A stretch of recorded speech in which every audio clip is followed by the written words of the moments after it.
आप देख रहे हैं न्यूज इंडिया टीवी, आपकी आवाज आपके साथ। मथुरा में कानून व्यवस्था पर सवाल खड़े करते हुए और विभिन्न मांगों को लेकर कांग्रेस का जिला मुख्यालय पर प्रदर्शन। डीएम को ज्ञापन देने की मांग पर अड़े रहे कांग्रेसी। मथुरा जिला कांग्रेस कमेटी आज विभिन्न समस्याओं को लेकर हल्ला बोलती हुई जिलाधिकारी कार्यालय पहुंची। ये विरोध प्रदर्शन कांग्रेस के जिला अध्यक्ष मुकेश धनगर की अध्यक्षता में किया जा रहा है। कांग्रेस नेता जिला अधिकारी चंद्र प्रकाश को ज्ञापन देने के लिए अड़े रहे और घंटों प्रदर्शन करने के बाद आखिरकार जिला अधिकारी आए और उन्होंने ज्ञापन लिया। मंगलवार करीब 1 बजे हाथों में टिकटियां थी और सरकार के खिलाफ कांग्रेसियों की जुबान पर नारे थे। कांग्रेस की मांग है कि जितने भी सरकारी स्कूल हैं उनकी मरम्मत का कार्य शीघ्र हो, खराब हुई फसलों से बर्बाद हुए किसानों को मुआवजा मिले। इसके अलावा ट्रैफिक पुलिस जो लगातार चालानी कार्यवाही कर रही है उस पर भी अंकुश लगे। न्यूज इंडिया टीवी से श्याम सुंदर की रिपोर्ट मथुरा से। बड़े दुर्भाग्य की बात है,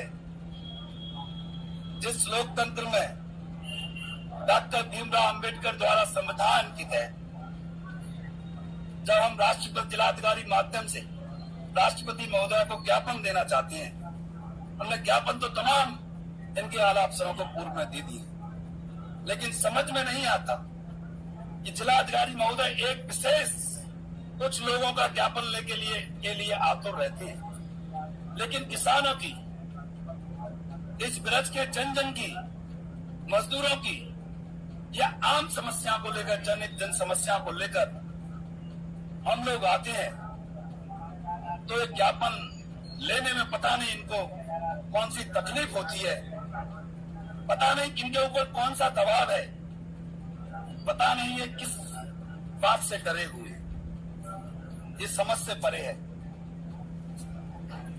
मैं भी यहाँ लोकसभा का प्रचार चुनाव लड़ा था, मैं भी एक राष्ट्रीय पार्टी का यहाँ अध्यक्ष होने के नाते मुझे ऐसा लगता है कि यहाँ जिला प्रशासन के अधिकारियों की मानसिकता बन गई है।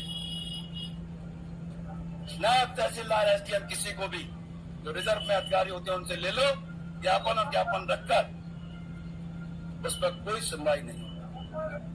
पूरे किसानों की फसल नष्ट हो गई है। जहाँ एक तरफ किसान डीएपी यूरिया खाद के लिए रात रात भर लाइन में खड़ा होता है और जब वक्त फसल का आता है तो उसकी फसल चौपट हो जाती है और सरकार कुंभकर्णी नींद में सोई रहती। उत्तर प्रदेश के योगी आदित्यनाथ को खुश करना चाहती।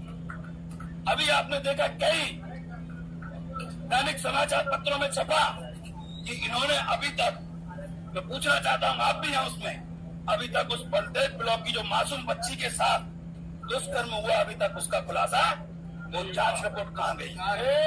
वो अभी एक शर्मा अहमद यहाँ औरंगाबाद में, उसके कोई अपराध नहीं था उसके खिलाफ, तो उसको पुलिस वाले, एसओजी वाले उठाकर लाते हैं और फर्जी मुठभेड़ में उसको गोली मारती है और अभी तक उसका भी कोई खुलासा नहीं हुआ है। जब हम एसएसपी साहब से मिले तो कप्तान साहब ने कहा आधी शीघ्र हो जाएगा। आज उस बात को भी 3 महीने हो गए, जबकि कानून के तहत 60 दिन के अंदर तो चार्जशीट को जमा करना होता है। बड़े दुर्भाग्य की बात है, इस भारतीय जनता पार्टी की सरकार में कानून व्यवस्था ध्वस्त है और ये सरकार किसान विरोधी सरकार है, ये सरकार शिक्षा विरोधी सरकार है। और यदि इस सरकार ने अपनी करनी कथनी में, आप देख लेंगे पूरे हिले हुए हैं, यदि इन्होंने बदलाव नहीं किया और इसके साथ साथ आला अफसरों ने अपनी कार्यशैली में बदलाव नहीं किया तो देखना इसी जगह नहीं धरना प्रदर्शन होगा। अगला कदम क्या होगा आपका? अगला कदम इसी पर आपने देखा, जब किसानों को खाद यूरिया नहीं मिल रहा था, डीएपी नहीं मिल रहा था, तो मैं यहीं पर भूख हड़ताल के लिए बैठा था।